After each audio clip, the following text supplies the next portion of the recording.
All right, we're on live. It is Monday. Let's go. I know I took a day off yesterday, guys. I am battling this nasty, nasty bug, probably COVID. I don't know. But I definitely needed to hibernate all weekend long. So for today, just what it says on the title, Novation. That's exactly what we're going to talk about. I have Brad here, who is an innovation expert.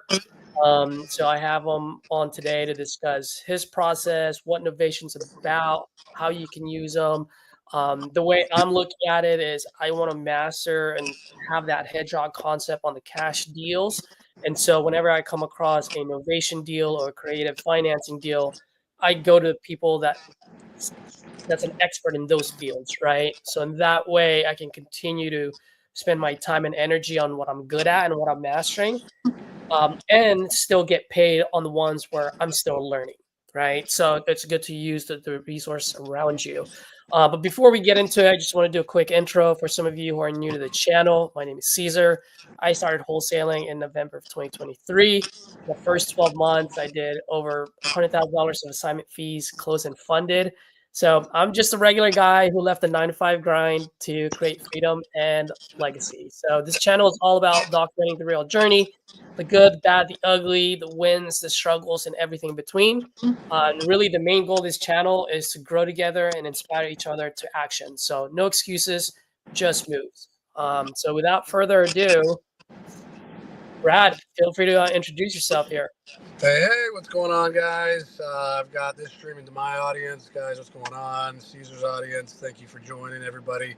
I'm excited to be here. Caesar invited me on, and I could not have said yes fast enough because I really want to get, you know, my service out there. I do provide this very niche service to other investors and wholesalers specifically to help them monetize deals that would otherwise be lost. So my name is Brad.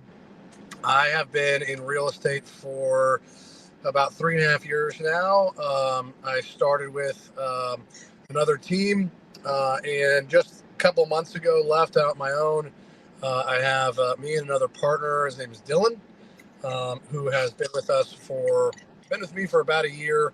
And now we're kind of off on our own. Specifically doing novations, about 95% of the deals that we do now since end of August, early September is when we went on our own, are all novations. So we were doing them with the team we were on prior for about 2 years prior to that. And so we've seen pretty much I don't want to say everything, but almost everything that you can see on a novation. Had deals, fall apart, saved deals, and obviously had some real bangers go through. So yeah, excited to be here. Thanks for having me on, Caesar. Thanks, man. Appreciate it. Yeah, and you guys rock it, because I know when you guys used to do your power hour on Saturdays, I would go to your guys' office. You guys were killing it. I saw you guys' numbers. I saw you guys' pipelines on the walls. I know you do a lot of live calls on Instagram. I know when I first started, I was watching your live a lot. John, who does the creative financing out in Fresno. So I was following you guys a lot on that end. Just for me, man, Novation was just a little too complicated for me, and I just never got around to it. So I guess my first question to you, which probably a lot of people are asking, is, what is Novation? And I'm actually, the two questions I have on here, I'll do it too. What is Novation, and what's the difference between Novation and the wholesale? Because I do get a lot of phone calls from new wholesalers asking that. So let's start off with that. Yeah. So Novation, like whenever you hear that word, it means replacement. So a novation is a way to, and there are a couple, I want to preface that by saying there are a couple different strategies, even within the sphere of novations. I am of the school from like the Eric Brewer and the Rich Wonders, who I learned it from, that we're going to do very little to zero work. I call them no flip novations, because if you come from the Pace Morby side of things, novation means I'm going to partner with the seller do a bunch of work, and then split the profits. For me, that's not my business model. I want to be able to scale into as many markets as possible, capitalizing on as many deals and as many partners, partnering with as many partners as possible. And I can't go out and vet, and do these remote flips. That's just not the business model I want to get into. If I'm going to be doing flips, I want to be doing them in a market that I'm in. I live in San Diego. I'm definitely going to get into that. Haven't done any yet, but the business model that I've been taught and that I love is the no flip novation, where you would be putting it on market. You would be telling the seller exactly what you're doing. You're letting them know you're not the buyer. And you're doing all that so that you can not only act in integrity, but also set the expectation for the seller of the timeline. It's a 60-day close. It's not a quick close. It's not a cash deal. We're going to be walking people in and out of your house. We're going to be hiring an agent, one of our agents that's in that market. So, that's what innovation is. Now, the mechanics of it, when it comes to closing, is really where the replacement comes in, because we have them sign a cash contract on the front end. But if I have a retail end buyer that's, a family bringing, an FHA loan, I cannot assign a cash contract to that family, because they're going to be bringing in contingencies and other terms that would not automatically assign. It just doesn't work. So what happens is the cash contract gets replaced temporarily with this third-party purchaser agreement between the seller and the end buyer. And so that's what innovation is, like the mechanics of it and the type that I do. There are other types that I don't do, and those are fine. You can do them. I just don't. So that's what innovation is. The difference between innovation and a wholesale is very simple. You're not closing on the deal in innovation, whereas a wholesale, you would be bringing funds to close on the property. You would be transferring title to yourself, and then just immediately putting it back on market, or maybe doing a little bit of lipstick on it. But we are not closing on these prior to getting them resold. That's the biggest difference. Got it. Okay. That makes sense. Yep. Perfect. Well, then now the question to you then is, why would anyone do a novation versus going straight to a realtor? Because it sounds like you're going to be going straight to a realtor. Yeah, you're talking about sellers. Sellers, yes. Yeah. So there is a little nuance to this. Partly, the biggest part of the answer to that question is when you are on the phone and you're kind of like filtering through the sellers. You're talking on the phone, you're getting the information, you're getting discovery. You're going to determine through that, hopefully, what type of seller you're dealing with, what their situation is. And I always tell people, like, if they are fully capable and willing and open to putting it on the market themselves, maybe they have a realtor they've used in the past and they've voiced that to you, it's just probably not a good fit, because the type of seller that you're dealing with is somebody who may be out of state and can't deal with it. They have multiple properties. In fact, we're closing on, we're getting a contract signed, hopefully either today or tomorrow, with one of my JV partners, where the owner has in the double-digit millions of assets under management. He's got like tens of thousands of units. I mean, this guy's a big-time player, and he's got a handful of these single-family properties that he just doesn't have time for. So when we pitched the Novation to him, he jumped all over it. He knew exactly what it was and was happy to have somebody handle that for him. Nice. Yeah. So the answer is, the person that's like that would want to just go and has all the time and energy and is perfectly fine with that, it's probably not your seller that you want to work with. Now that's where the kind of the nuance comes in, because when I'm working with partners, I mean, I always tell them, like, don't deviate from your normal process when you're going through. You're doing your discovery. You're doing whatever it is. However you do that to get to your cash contract, and get the contract to a number that would work for a cash investor, because it's 8 times out of 10 going to be much lower, because you need more margin. The MAO is going to be much lower than a Novation MAO, just because the amount of margin you need. So go through that normal process, right? Because you're going to by default get them to a lower number, at least anchor them to a lower number. So the nuance comes in the pitch, where either I work with JV partners 2 different ways. Either you already have it under contract, and we are doing a flip of that contract from cash to an Novation. So this is where you get to monetize a deal that otherwise would have been canceled if the seller was not willing to do a reduction. So there's the nuance to that is I get to be the white knight. I get to ride in on my white horse and shining armor, and save the day. I get to be the hero for the deal, and they essentially 9 times out of 10 get to stay at where they were promised, the number they were promised. If we can do that, we will. Obviously, if we can't, we're going to probably have another call to try to anchor them a little lower. But the nuance is in the value that we're bringing in this service is not just, we're going to bring it to a realtor. We're selling the sizzle. We're giving it a little sauce. There's a white glove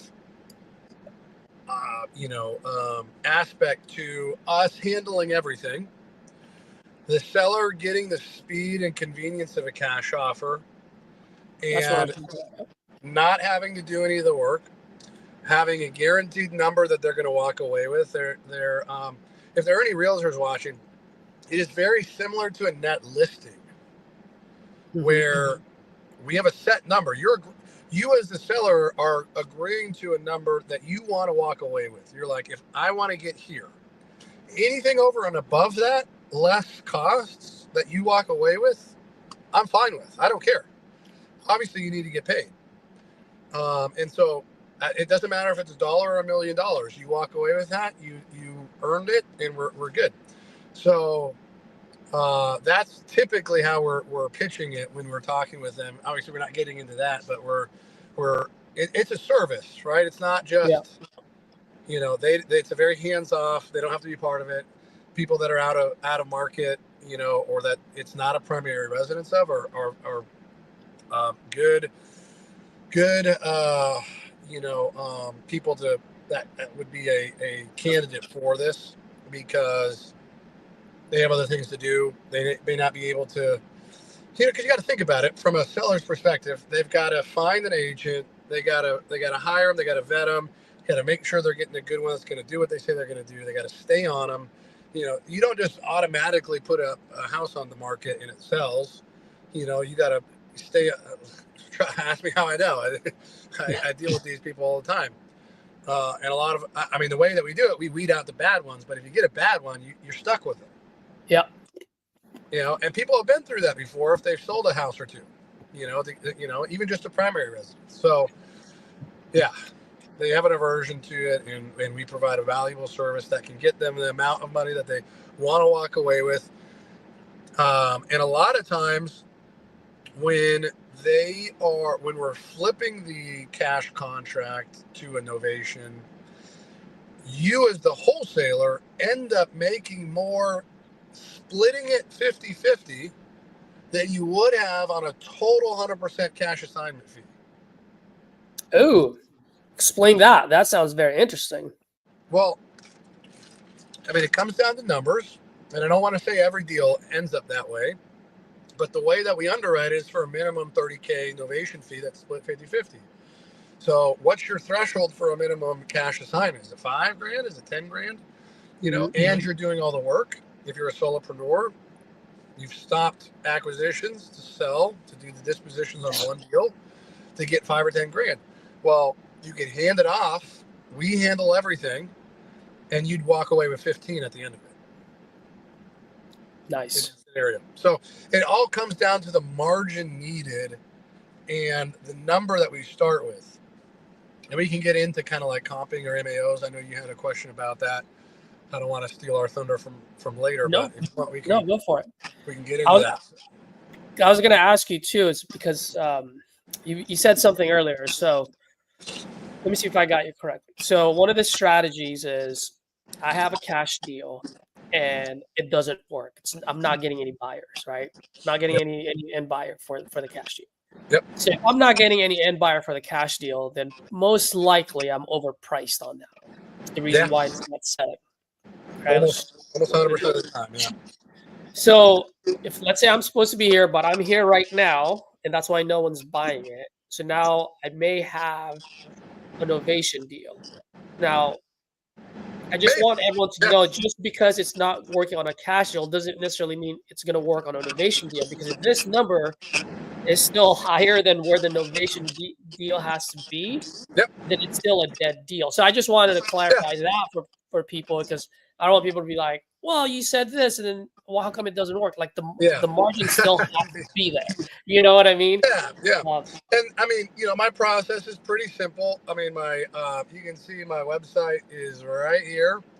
It's a very simple, it's a one-page website. It's not a lot of fluff. I'm a pretty no-fluff guy. If you've got a cash deal that's coming to the end of its inspection period or its contract period, you have no buyers or buyers backed out, submit the deal here. I will underwrite it within a day or two. Full email analysis. Caesar, you've seen those emails. They're very they're awesome. They're awesome, by the way. Thank you.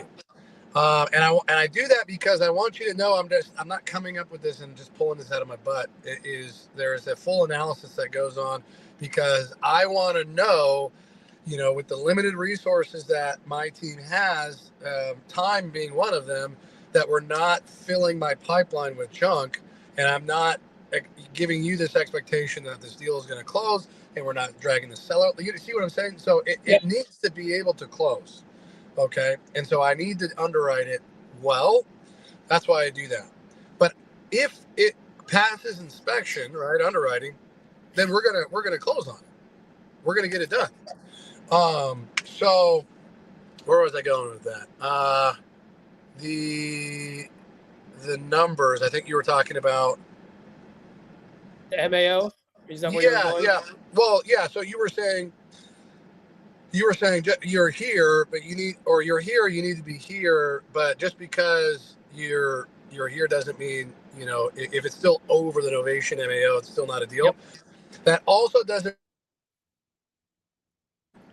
Okay. So what I mean by that is.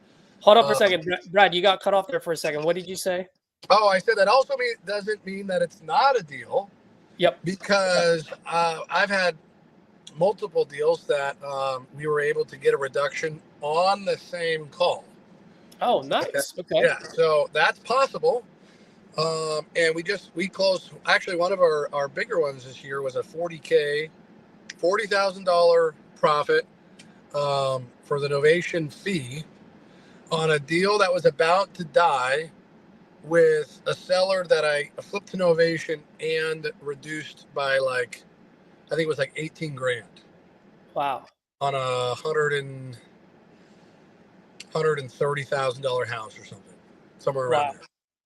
So it can be done. Those are obviously harder to do, but you know, they take an extra call or two, but those can be done. So the reason why a cash deal can work a lot of the times as an Novation is in the underwriting.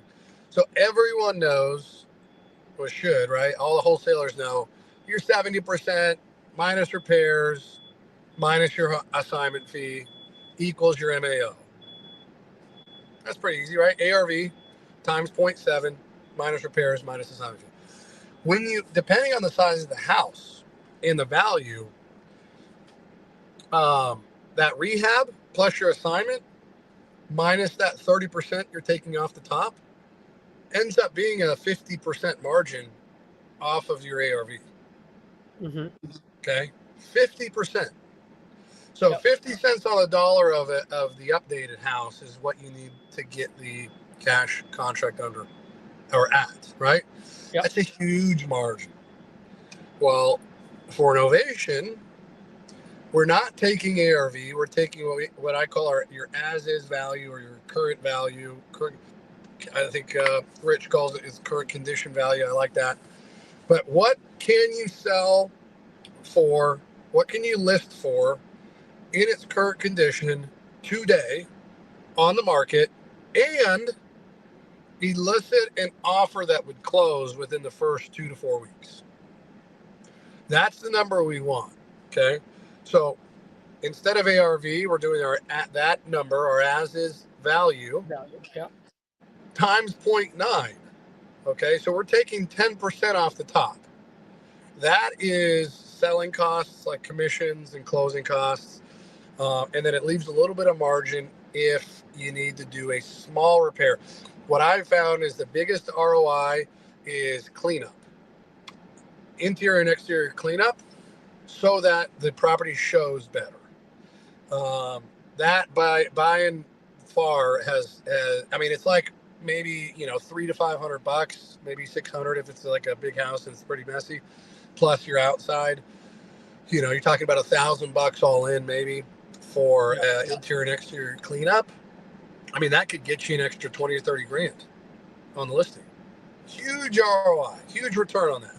So we try to, if we needed, we'll do that. No question. It's huge for selling. But yeah, that is that MAO is going to come from taking off the 10%. There's about 2.5% of that, right? Because you got 6%. Sorry, I don't want to confuse everybody, but when you multiply by 0.9, you're subtracting 10% off your as-is value. Okay, I want everybody to follow this. Okay, that's 10%. Where you're like, well, it's only 3% for commissions for both sides, because I want to pay agents full commission. I want them incentivized to do this well and take the listing seriously. And then about, at max, you're talking about 1.5% for closing costs. Yep. So there's an additional 2.5% where if you don't do anything, great, that goes in your pocket, but you do have the margin for a reduction or a repair or something like that. Okay. Then all you got to do is subtract a minimum of $30,000 for the Novation fee, and that's your MAO. Perfect. It's pretty easy. Much smaller margin than a traditional cash deal. Where it can start to equalize is on the lower value properties, and it definitely plays into the size of the home plays into that as well. So don't get me wrong, those numbers can be the same sometimes, but we're just not going to know until you send it over. So send them in. Perfect. Yeah, absolutely. And I've got your link flashing across the screen as well. Oh, yes, you're the man. So perfect. So we talked about that, how do you calculate MAO. So that's pretty simple. So pretty much do your comps, right? Look at other properties that are being sold as is. If they're all coming around 150, maybe list yours at 140, 145. Would you say that well, I guess if we do lower than what we see, that also adds up to our margins, right? There's nothing wrong with that. Oh yeah, no, I mean, but it does depend. You're right. You're on the right track. You obviously want to be you want to try to be the lowest listed on market. That's why I don't just look at sold leads or comps. I look at active as well. Yep. Active. Pending under contract. Contingent, accepting backup. All those different classifications. You want to look at all of those to get a full picture of what that local market's looking like, because those are going to be your competition when you go to list. So that definitely plays into your underwriting and You don't have to worry about it as a one of, when you're working with us, one of our partners, you don't have to worry about doing any of that. If you have, these are the two qualifications that I want people to send leads over to. Okay. And they're going to fall into two different categories. Either you have it under contract. This one's easy. You got it under contract and as a cash deal. I would be really surprised if you got it locked up without a discount, right? Well, those are always going to be at a discount, and they're obviously motivated to sell. If those are going to die soon, send those over. That's a no-brainer. The other types of leads are ones that are not under contract yet, because we can get those locked up. Send those over. The only two qualifications they need is somebody who's motivated to sell and is willing to take some sort of discount. That's it. That's pretty simple. Motivated and willing to take a discount. That's right. And you'll know that if you're doing your job as an acquisitions manager, as an acquisitions guy, when you do your discovery, you're going to ask them what they want or what price range. I mean, I hope so. I mean, if you're not doing that, add that to your script. You need to know. Absolutely. And you can do it. I mean, you know how to underwrite. You know how to what's like a reasonable number, right? Yep. It's like if they're telling you this estimate, probably not going to send that over. So. Absolutely. Oh, absolutely. Yeah. The last question I got for you is, and I've heard this, I just haven't really paid attention too much to it. I haven't really read up on it. But there's a little bit of a buzz going on lately, like some lawsuits about novations, not 100% sure about it. Is that true? If so, why? And then also, what do you have set up to protect yourselves and ourselves from any type of lawsuits? I have not heard of that. I saw that as one of the questions. I didn't. Do you have one to reference? I don't. Literally, it was just one of those. Either I saw it on a Facebook post or whatever. I was just scrolling. I've heard it maybe twice by now, but once I do, I will give you a call and let you know. Yeah, let me know. I think it must have been where the seller found out that the guys ended up making $40,000, which is, like you said, the usual fee, right? And the seller was like, "Whoa, what happened there? This is supposed to be my equity." So pretty much the seller thought, seller felt like they were robbed of their equity, because that's $40,000 that could have gone into their pocket. Got it. Yeah. Yeah.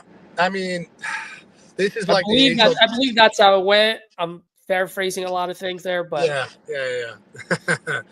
Yeah, that's like the age old, realtors are ethical, but wholesalers are what do they call them? Equity vultures or something like that. I forget exactly how that goes. I've actually commented on a post before, talking about that in one of my real estate network groups on Facebook. But to answer your question, the way that the best way to protect against that is to be upfront with the seller. We are acting in full integrity, transparency, and honesty about what we're doing. Every single one of the sellers I work with knows I'm not the buyer. They know I'm going to be trying to find a buyer for them. They know what they're getting. And I explained the two things you're responsible for are your property taxes and any pre-existing debt, like a loan or a lien, mortgage, anything like that. That's what you pay, okay? Out of out of the number that's on our agreement here, right? If it's $200,000, you owe $80,000. You're walking away with $120,000, okay? Other than that, if you don't owe either of those two things, right, or maybe you owe a little bit, then all that's going in your pocket. We are going to handle if there are any repairs that need to happen, all the commissions, the selling costs, closing, escrow, title, every single cost transactionally that is going to take, is going to be accrued on this transaction comes out of our pocket.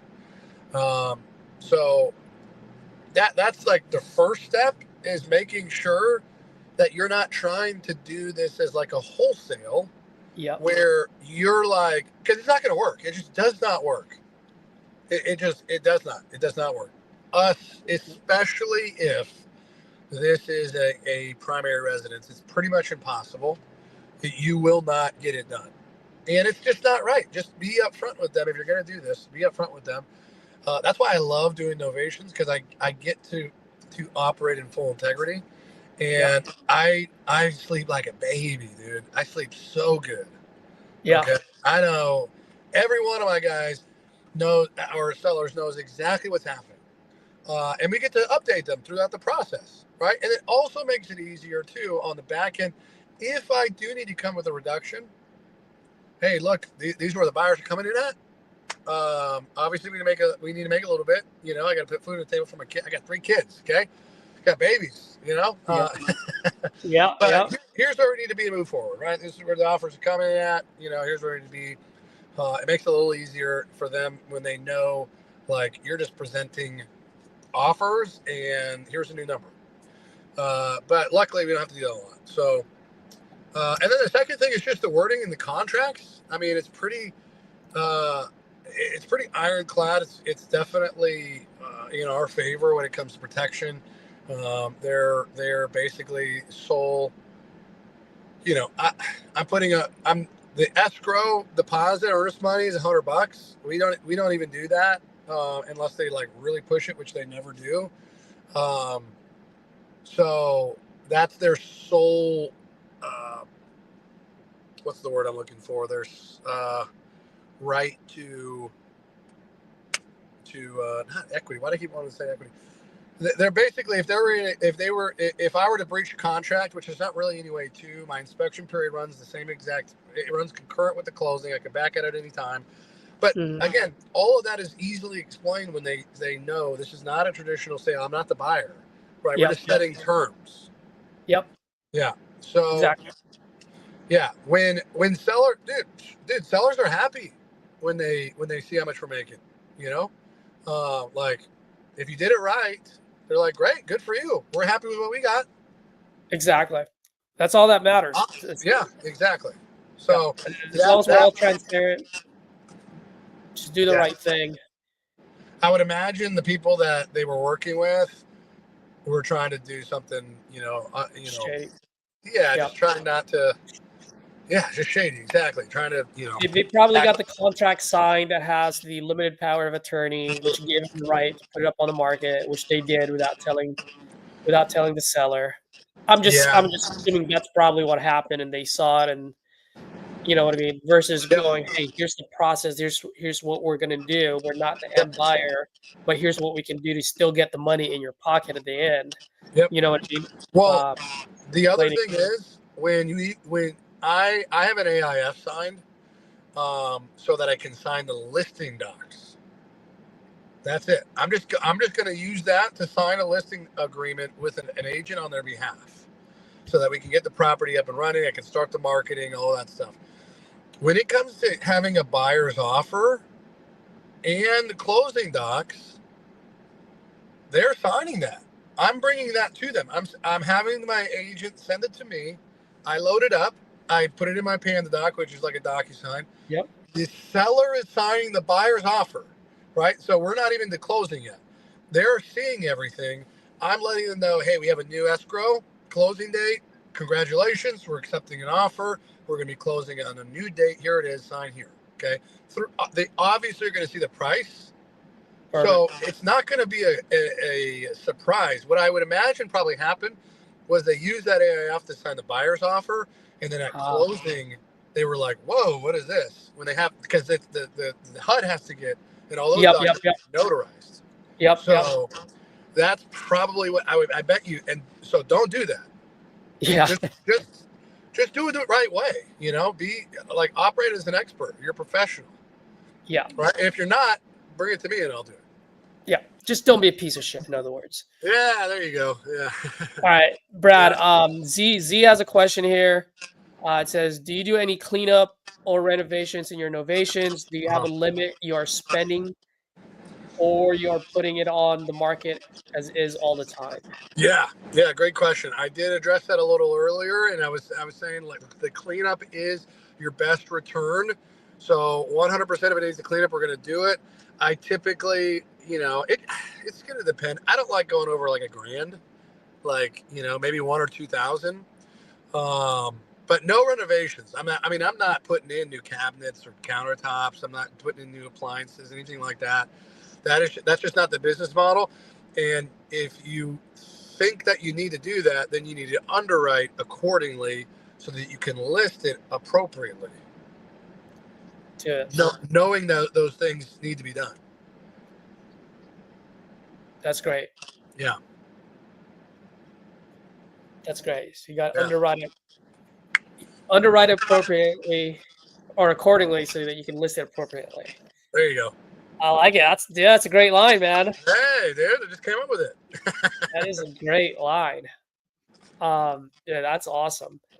Well, this has been great, Brad. I mean, I don't know if you want to tell any pretty cool stories that you have with any of your previous Novation deals. I had one where actually it's listed right now. This is really cool. This has never happened before.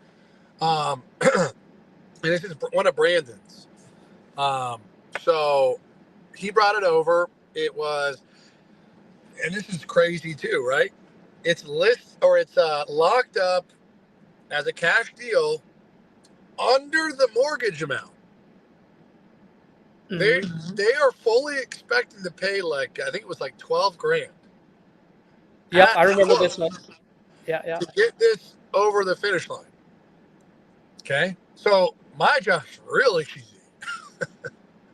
When I underwrite it, I'm like, holy moly, because we also brought this to a realtor because I wanted to make sure we got their expectation value.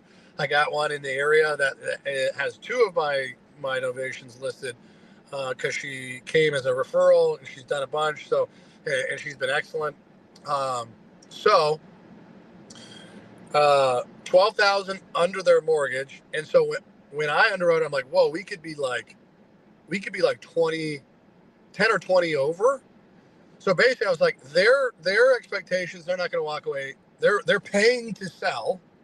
Yep. So in this case, I was like, look, we're going to increase our offer to her, which I've never done before, by $12,000. We're going to pay the essentially, because obviously throughout the time that mortgage payments are being done, so it may go up, but they are not going to have to pay a dime to get the property sold. Nice. So that was really cool. That's again power innovations. There's more margin for them. There's more margin for us. In fact, actually, I think I gave them a couple grand. Maybe like $5,000. I underwrote it enough to where they could walk away with something. Nice. But they were stoked. So that one's listed now. We got where is that at? In Ohio somewhere. Not Toledo. Not Toledo, no. Columbus. No, not Columbus. It's a little town. Little town, okay. Yeah. Okay. So it's listed now. It's currently listed. Yep. Nice. Okay. And then how long do you usually put on on a 30-day close, 60-day close? Okay, my contract. Yeah, great question. So it's 60 business days, which turns out to be, I think it's 75 or 90 calendar days, something like that. So it gives us a fair amount of time. Obviously, like I tell the sellers, we don't get paid until you get paid. So, we're not sitting on these. We want to get them done, as quickly as possible. So we try, like I said, we price it to where we can get an offer in the first preferably 2 weeks. That way your loan contingencies are usually about 30 days after that. So that puts us well within our contract time frame. If you get something after the first month, then it starts to be like, okay, we're going to be closing after our contract, which is fine. When the seller signs the buyer's offer, they're signing a whole new agreement and they're entering in. So I have an A to B contract. The Novation replaces it from the A to C contract, and it's brand new terms. So that closing date is what they're accepting, and I don't have to worry about that. But their expectation obviously is that they're going to be closing in a shorter amount of time. I just like to keep that. But, sometimes things don't go that way. Yep, absolutely. Perfect, dude. Awesome. Do you guys have any other questions for Brad, the man here? Be happy to answer them. Otherwise, I'm going to get on the phones. Yeah, I think so too. Dude, I'd love to stay on and ask more questions, but I'm starting to phase out. Like I I know said you're earlier, sick. dude, I've been hibernating since Saturday, and like I literally just slept. I took a 2 hour nap before I hopped on just to have enough energy, and I just felt Oh, it. hey, you guys, this guy is a killer. He's doing this for you. I think it's great. It's very cool to be able to, have somebody that just does not care. He just wants to provide value to you guys, and he's doing it while he's sick. So, hats off to you, Thanks, man. Caesar. Yeah, you're a Appreciate it. stud. Thank Thank you you. so Thank much. you. Appreciate it. Yeah, So, thanks for having me guys, on, man. thanks, Brad. Hopefully, this provided value for you guys. If it did, smash that like button. But most importantly, leave your biggest takeaway on the comments below. Um, when I update this session, I will have Brad's link on the description below as well, so you guys can always Thank you. submit your deals to him. I'll tell you, Brad is one of the most transparent guys that I know. I trust him. So I send deals over his way as well. For him, it's all about his brand and featured deals. So I don't think Brad's gonna screw anyone over one deal. He's looking more, and like he says, like 95% of his deals are novations through JV partners. So that's his bread and butter. And what I love about Brad is when he underwrites it, he sends it to me and it explains everything, right? So like you can see what goes in his mind.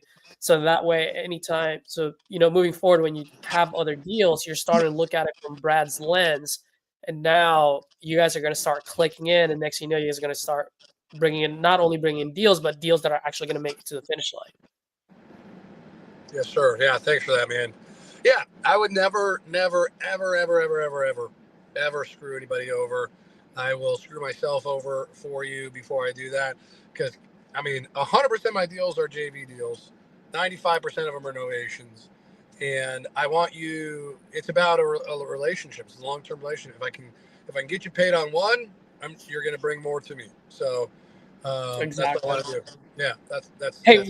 Brad, one last question got squeezed in. What's your conversion ratio of signing novations versus closing them? It's a good question. I haven't run that KPI. Let me just try to think here. I would put it in the 75% ratio, somewhere around there. Yeah, they're Nice. not all going to close. They're definitely not all going to close. Sometimes, and here's the other thing, you get some where you do everything right, and it's just in a slow market. You just don't have enough buyers who are going to jump on it. And if you could just get more time, you could sell it, but the seller doesn't want to continue. They end up canceling with you, and those don't end up closing. That's the most. I'd probably say in the rural areas that don't have a ton of buyers, that's probably the number one reason why deals don't close. Or like one we just had, we had an offer accepted. It was supposed to close already. It's in New York, and so it takes a longer time anyway. During that longer period of closing, it's 45 days minimum. With a closing attorney, the buyer ended up like buying a boat or something. I don't know, something so dumb like that. His DTA got messed up when they reran it.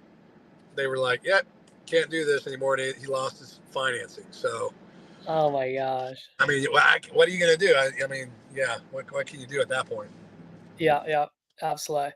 All right, Brad. I know you got to get to your calls. I know you got to make your money as well. So thank you again for doing this. I Oh appreciate yeah, it. You anytime, able to man. bring you some business. And I will go over a lot of my dead deals for 2024 and see which ones I can bring back to life. And I'll have some conversations with them first, and then I'll bring them over to you and Yeah, see what dude. you Let's close one. We can show your audience what's up. All So, right, wonderful. Thanks, Brad. Appreciate it. Thank you guys. You guys have a wonderful day. And tomorrow I'll have other folks on here, which we will be talking about creative financing. So just another way to look at your dead deals to see if you can bring them back to life. So tune in tomorrow, same time at 12 p.m. Pacific time. Thanks, guys. Have a good one. Thanks, Caesar. Later, Thanks, guys. Brad.